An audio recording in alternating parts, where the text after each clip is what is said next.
Еду. Тихо. Слышны звоны под копытом на снегу. Снег оседает, оседая, он бриллиантово блестит, и на него сосна седая самоуверенно глядит. Пойдем в золотую метель. Там солнце со снегом целуется и льет огнерадостный хмель. This is how, a century ago, the poets of the Silver Age portrayed their homeland. Occupying nearly half of the Eurasian landmass, the country enjoys a vast range of climates inspiring its many writers. Russia. Yuri Todorowsky is 70 years old. He was born in St. Petersburg. After graduating from the Faculty of Oriental Studies of St. Petersburg State University, he became a reporter for the state television.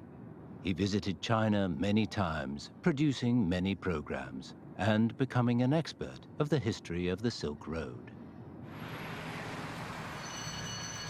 After retiring in 2009, Yuri was invited to teach at the Moscow State Languages University. The university is one of the oldest in Russia and a cradle for diplomats and elite translators. Yuri teaches East Asian culture to undergraduate students of the Institute of International Relations. Тема у нас «Один пояс, один путь». И поначалу эта инициатива Си Цзиньпина выглядела как какая-то политическая фантастика. Но китайцы со свойственной им настойчивостью развивать и претворять в жизнь. A few years ago, Yuri had difficulty answering students' questions about the Belt and Road. He was indeed an expert on the ancient Silk Road, but he wasn't completely confident because he wasn't familiar with its modern reincarnation. То, пожалуйста, задавайте. Спасибо. It was Olga Zavialova who brought Yuri enlightenment. Так, Тавровский, привет. Ну что, устал?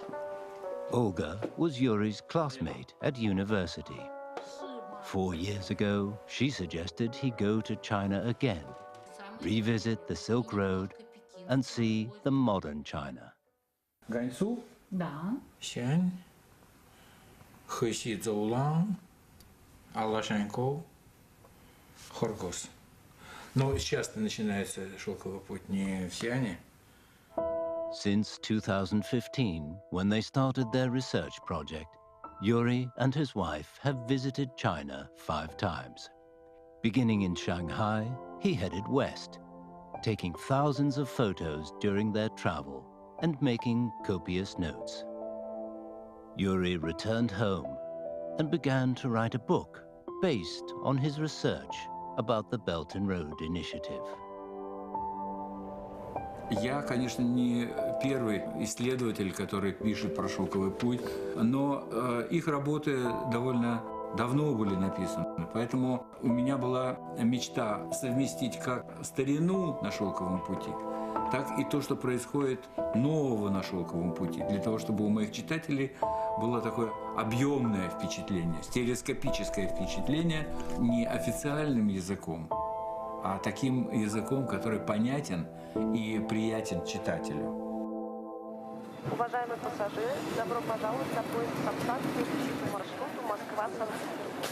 Температура в Петербурге -8 градусов. As his studies developed, Yuri became one of the most influential scholars on the Belt and Road Initiative. His alma mater, St. Petersburg State University, is currently researching the BRI. Yuri has been invited to lecture there. With nearly 300 years of history, St. Petersburg State University is one of the leading universities in Russia.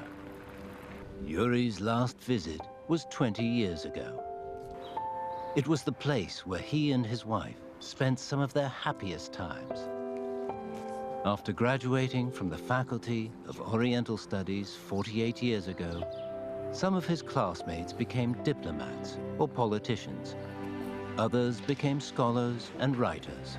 Более чем, получается, у нас 160 с лишним лет сосуществования, воспитал многих выдающихся выпускников и сделал многое для укрепления российско-китайской дружбы, ну и вообще как отношений нашей страны с разными странами. И мы рады вот сегодня приветствовать двух наших выдающихся выпускников. У нас не было возможности поехать в Китай, учиться, как у вас. И вообще никто не представлял себе, что Китай когда-нибудь возродится, возвысится и достигнет... In a 2-hour lecture, Yuri shares his experience of China with his audience, explains to them how the research was conducted. He also tells them how he decided to shift his research focus from the ancient Silk Road to the modern Belt and Road Initiative.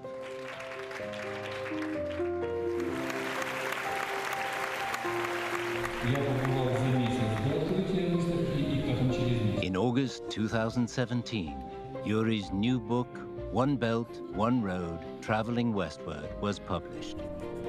The 15-chapter book describes China under the BRI in this way. The port of Lianyungang is the starting point of the new Eurasian land bridge.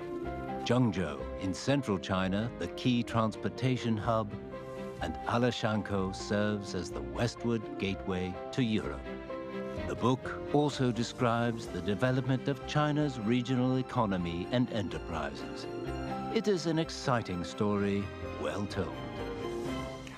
Я очень надеюсь, что молодые ребята, студенты, заинтересуются шелковым путем, заинтересуются Китаем еще сильнее и будут передавать огонь, пламя интереса, любви к Китаю, китайской цивилизации уже следующим поколениям, среди которых они будут жить. In his book, Yuri Tavrovsky describes the BRI like this.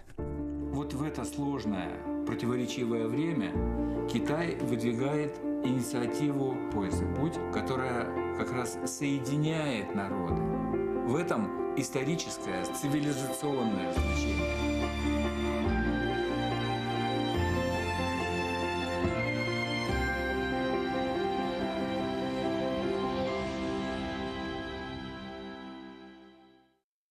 What is the best way to get around London? By bicycle? On foot? Tube? Or boat? Many Londoners would say it has to be by bus, double-decker bus. Tower Bridge, the Greenwich Meridian, or the British Museum. Buses can take you anywhere. If the bus you ride doesn't go to one, change for another. London buses carry not just passengers, but also the history, heart, and soul of the city. London was once the capital of an empire that ruled nearly a quarter of the Earth's land area. Today, it is an international metropolis whose heart beats in time to the global economy. Stephen Perry is 70 and a Londoner. He currently serves as the chairman of the 48 Group, a British trade organization. His daughter, 38-year-old Jodie, also works for the organization. Okay. My work since I left university where I studied law has all been with China. In the first years, it was buying and selling what China wanted to buy and sell. And then when reform and opening up happened, we could look at trying to put deals together which were long-term.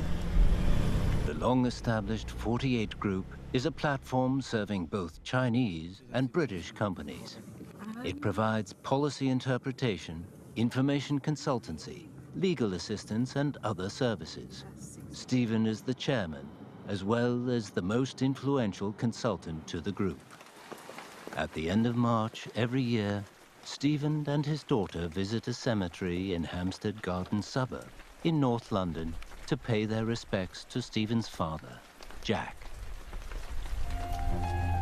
In June 1953, a 16-strong delegation from Britain broke through the barriers of the time and arrived in Beijing. Leading the delegation was the chairman of the London Export Corporation, Jack Perry. The next year, Jack and 47 other UK political and business leaders visited China again for formal trade talks.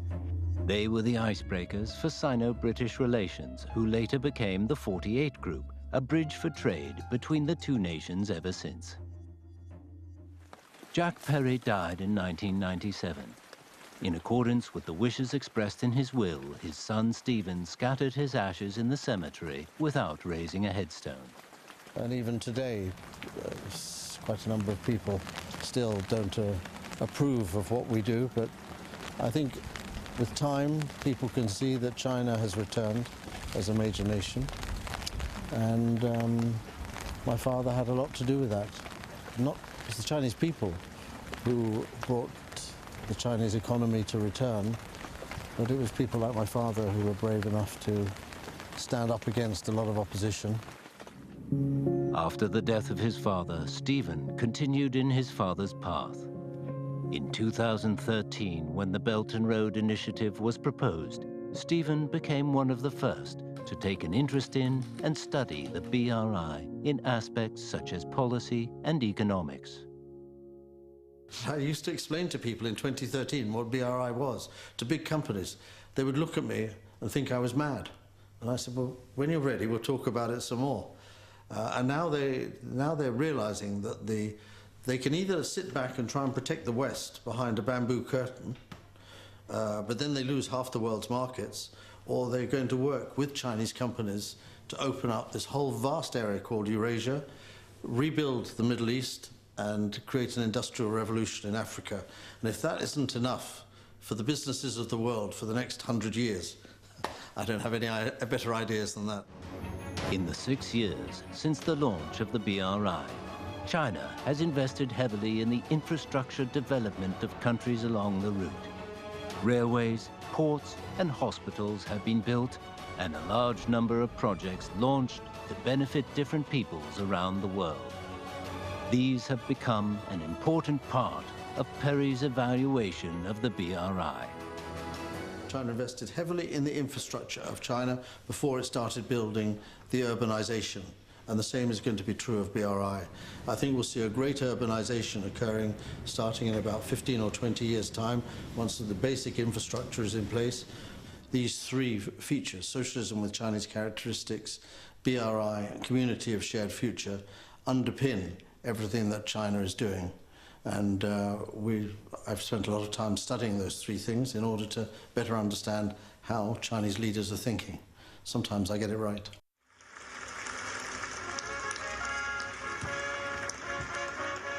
On December 18, 2018, a conference was held in Beijing to celebrate the 40th anniversary of China's reform and opening up. The Chinese government awarded Stephen Perry the China Reform Friendship Medal for his work as a promoter of Sino-British economic and trade exchanges. President Xi Jinping, he's the most remarkable leader in the world that I've come across. When I met him, I was sitting there watching him and listening to him talk, and I thought, you're a philosopher. I've never met a leader like you who's a philosopher.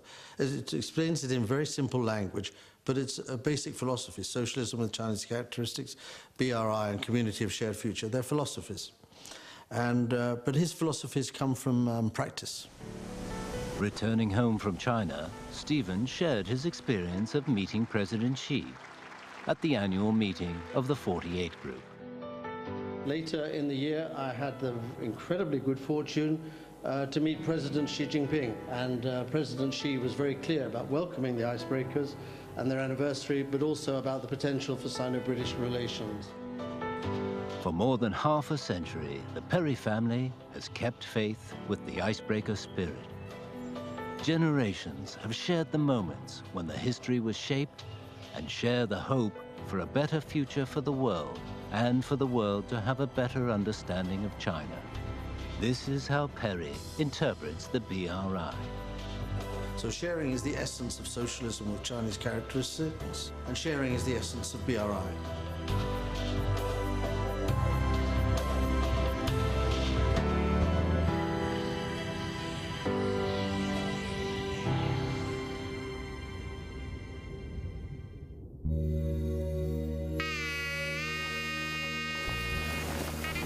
Pakistan is a land of poets where the words of praise never run out. Pakistanis praise every inch of their homeland rejoice in life, and deep and lasting friendships. Guests and friends from afar are honored with fine hospitality. Islamabad, capital of Pakistan, is one of the youngest in the world. Like a magnet, it draws the ambitious and aspiring from around the country.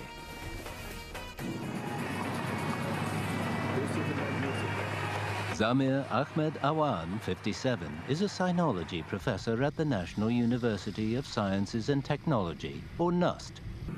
He wants to establish a master's degree program in Chinese studies specializing in the BRI. Founded in 1981, NUST is the country's top-ranked higher education institution in engineering technology. The university consists of 18 colleges and has 16,000 students. Its alumni have made significant contributions to the infrastructure, industry, and aviation sectors in Pakistan. Assalamu alaikum.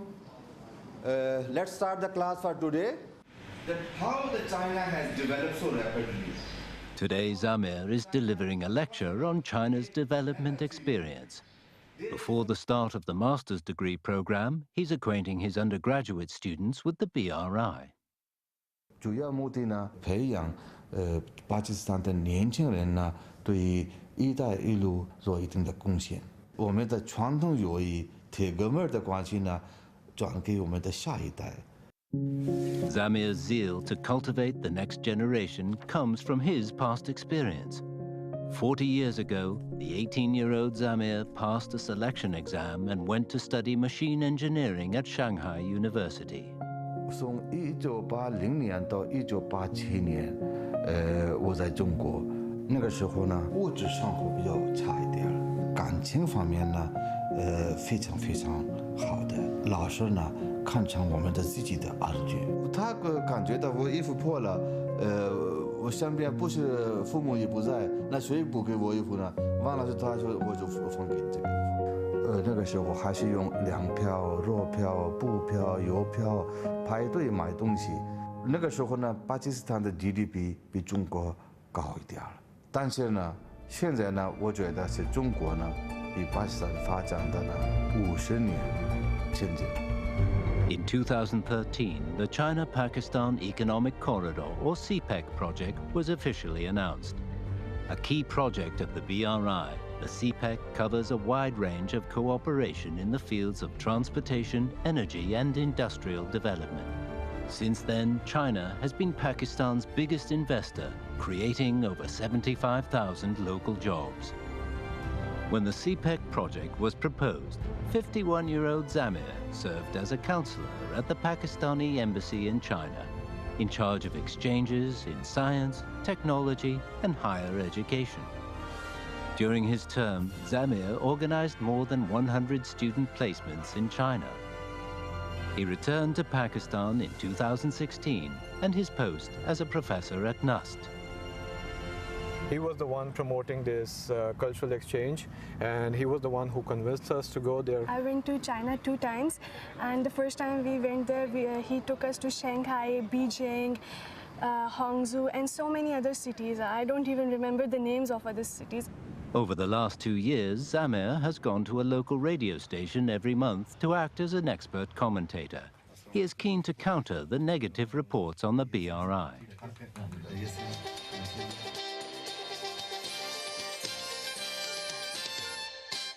Alright ji मोहतरम सामीन आपके programme हम कदम में खुश आमदीद कहते हैं। इस programme में हम बात क्या करते हैं पाकिस्तान चीन ताल्लुकात की। चीन के हवाले से चीन हमारा एक रवायती दोस्त है।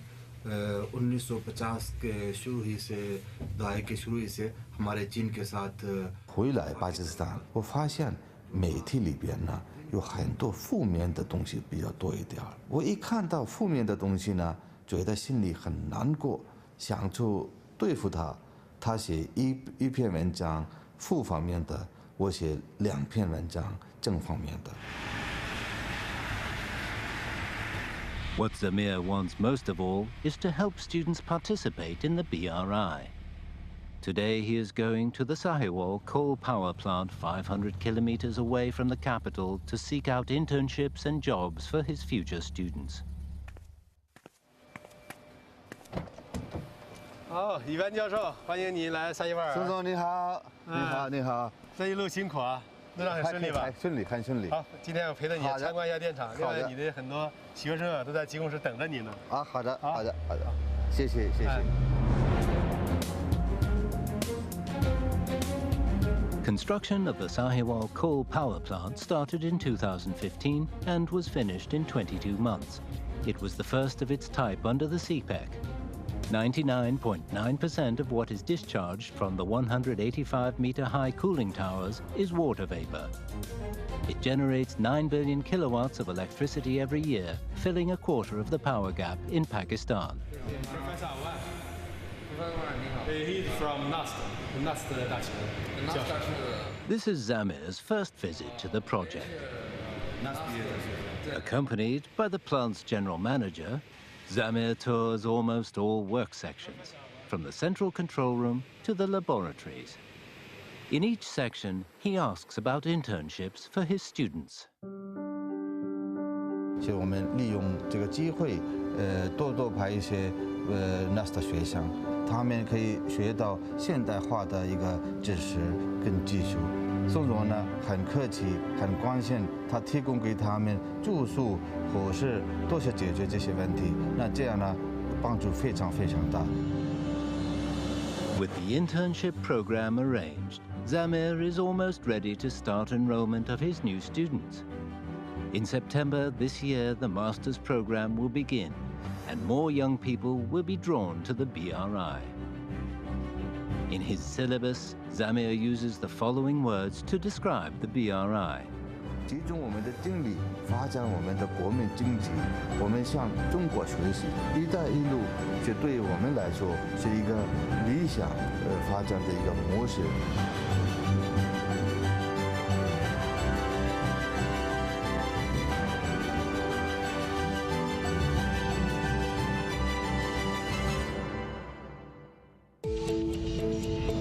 Within just 20 years, South Korea rose from ashes of war to the world's 11th largest economy. The Han River originates in Mount Taedong and flows through Seoul. The banks of the river are lined with world-renowned multinational corporations, which play a key role in the country's rapid and continuing development. It has given rise to an export-oriented economy dubbed the miracle on the Han River.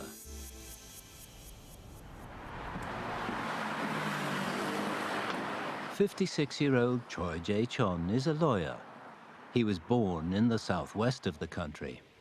After graduating from college, he went into politics and was a member of the National Assembly for 13 years. With his legal background, when he sees a problem, he goes straight to the point. 아니 왜 말을 바꾸세요? 먼저 임대 행위 부분에 대해서 이야기를 하시고. 그걸 누가 뒤집어 쓰고 있어요? 여러분들은 떠나면 그만이지만 화장실도 참고 계시고. 이건 국민에 대한 예의 문제예요. However, 3 years ago, Choi announced that he would be stepping down from the assembly.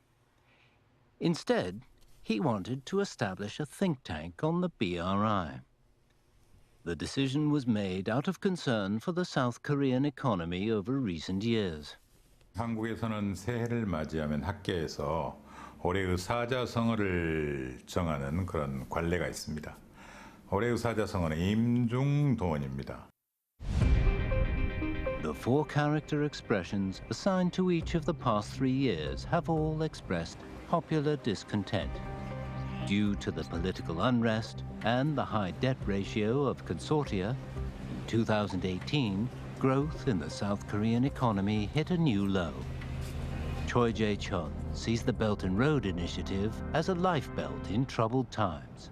이게 얼마나 중요한지 예민한 주제인지 앞으로 한국 사회에 얼마나 중대한 영향을 미칠지에 대한 이해가 부족했어요. 나 말고도 한국 정치인이나 한국 학계에서 연구를 하겠지 했죠. 근데 생각보다 한국에서 여기에 대한 민감성이 떨어지는 겁니다. In February 2017, Choi set up the new Silk Road Institute, with the offices of his law firm as its base. Lack of its own office never bothered Choi. The most difficult part was getting permission for the incorporation of the institute as a legal entity in its own right. 우리가 내수로 하면은 실질적인 토론 멤버는 얼마 정도 되죠?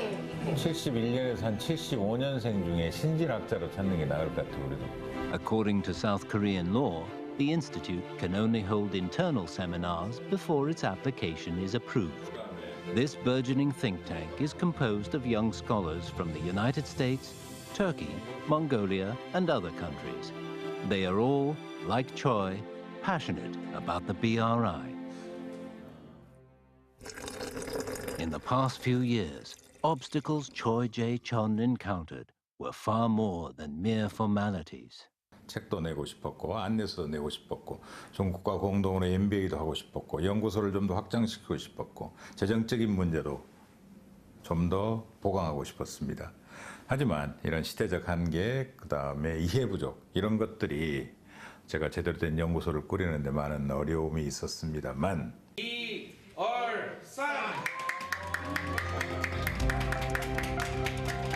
On February 1st, 2019, 2 years after the first submission of the application, Choi Jae-chun finally secured the Certificate of Incorporation for the Institute as a legal entity.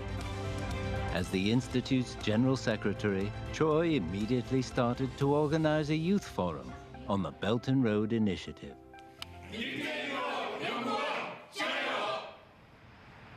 To hold the forum, Choi needs 100 million Korean won. He managed to persuade Chu Hwan, president of the Korea-China Association for Cultural Exchange, to donate 50 million won. The remaining 50 million was raised by Choi himself. On February 28, 2019, the Belt and Road Youth Forum was held at the Hotel Myeongdong in Seoul, with more than 100 youth delegates from over 80 countries. Choi invited Wang Yiwei, a Chinese expert on the BRI, to give the keynote speech. So from different countries, different regions, it's hard job. So that's the reason we need this International Youth Forum, because you represent the future. You represent of the future's wisdom. Apart from the main topic, the forum has 4 parallel sessions, including one on the community of shared future. We find that the kind of money that has been used for the entire project is kind of more than the initial money that was the project was supposed to cost. The energy more efficiency is going to be better. So what you're talking about is still back to the education. Yes. Yeah. 제가 모든 걸 다 할 수는 없습니다. 그냥 자그마한 한국의 조그마한 연구원일 뿐이죠. 우리 젊은이들이, 청년들이 전 세계적 미래를 저는 만들어낼 수 있다는 그런 믿음이 있었습니다. Choi hopes the Belt and Road Youth Forum can be held biennially in future. He also plans to publish a book, Belt and Road in South Korea, introducing the results of his BRI studies to South Korea. Through his think tank, Choi aims to connect South Korea's national strategy with the Belt and Road Initiative. 모든 길이 장안으로 통하던 시대가 있었습니다. 이제 시대의 모든 길, 역사의 모든 길은 베이징으로 통합니다. 다음으로 1대1로는 거대한 플랫폼이 되어야 합니다. 세계 시민 모두가 와서 마음껏 뛰놀고 마음껏 이익을 창출하고 모든 것을 함께 나누는 거대한 광장이 되어야 합니다.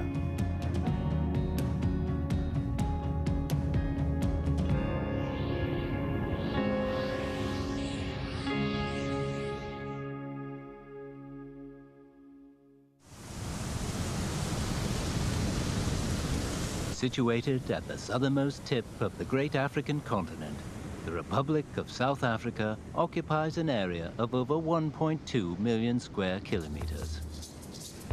It is the second largest economy in Africa, contributing 1/5 of the continent's GDP. Its largest city, Johannesburg, has a population of 4.43 million, from many different places and peoples.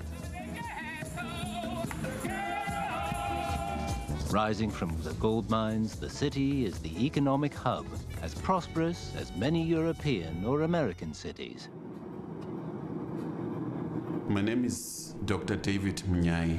I'm 49 years old. I'm the director for the Center for Africa-China Study at University of Johannesburg. David Monyai is a professor of politics who studies international relations. He joined the university 4 years ago. The University of Johannesburg was founded in 2005. It is one of the largest comprehensive universities in the region, with 50,000 students. Among them are more than 3,000 international students from 80 countries. Yeah, I think we need something. Today, David is hosting a spring festival party, the first official activity held by the Center for Africa-China Studies, or CACS.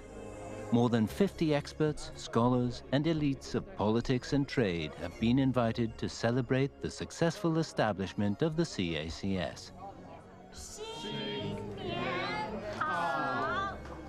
Such a gathering was something David could never have imagined possible in his childhood.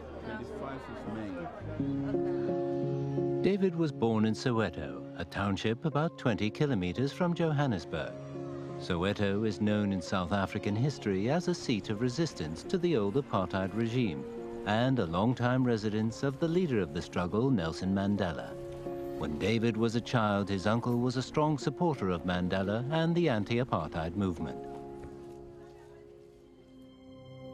In the years after Nelson Mandela was arrested in 1962, David's uncle, a member of the African National Congress, was forced into exile, taking the 5-year-old David with him.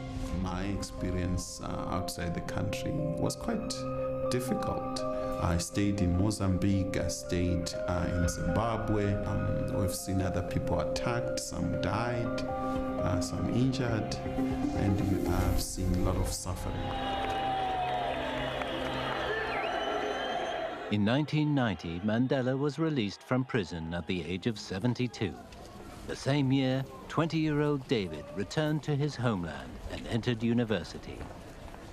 Deal with my experiences, and therefore international relations became the best option for me to understand diplomacy, to understand relation, to understand conflicts, to understand issues of development. And say, so help me God. So help me God. In April 1994, South Africa's first post-apartheid election was held, and on May 9th, Nelson Mandela was declared the first black president of South Africa. Mandela, in terms of his political struggle and the suffering that he confronted in his life, has had a huge implication and impact on my own personal life. After David received his PhD in international relations, he worked as a teacher at the university for 9 years, then as a political analyst for a bank, and later a congressional consultant training lawmakers. But David had always been waiting to set up an institution specializing in international relations. After Mandela came to power, the economy enjoyed a growth rate of 2.5%. However, later problems saw it stagnate and plunge into recession. In 2013, it was a baleful former president who died, aged 95, at his home in Johannesburg. This was the same year that the BRI was officially announced.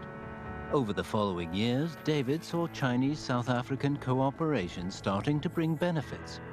In Cape Town, television and refrigerator factories run by Hisense Group have created jobs for the locals and led to a reduced crime rate. In Port Elizabeth, the FAW vehicle production plant has created a network of upstream and downstream businesses and attracted further foreign investment. What advantages will these bring to an ordinary African on the street, and not just to a political elite? As my colleague said, we must also borrow the work ethics. We must also declare zero tolerance to corruption. The benefits shown by the BRI in South Africa became a hot topic among David and his colleagues. David decided to focus his study on the BRI. He brought in Chinese professor Peng Yi to help establish the Center of Africa-China Studies. By By the end of the New Year celebration, David had presented to the participants his plan for the future of the Center for Africa-China Studies. Our gratitude once again to all stakeholders in the launch of our Center for Africa-China Studies. South Africa, Africa, and China relationship goes far deeper, way beyond the arrival of colonial powers on the African continent. The Belt Road Initiative is critical. We're producing in accredited journals, we're writing books, and there are a lot of activities that are coming. In his introduction of CACS's future plan, David expresses his view of the BRI. BRI is not only for China, it's for the world, and BRI will assist the African continent. The BRI Agenda 2063 are the real linking. It is also speaking to the needs of Africans.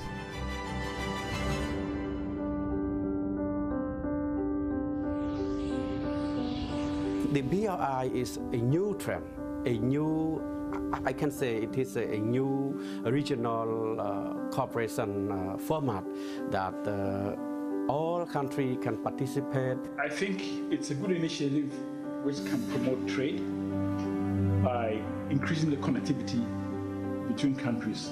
لها تأثيراتها كما كان لخط الحرير تاريخيا تأثيراته، فستكون لها تأثيراتها الكبيرة.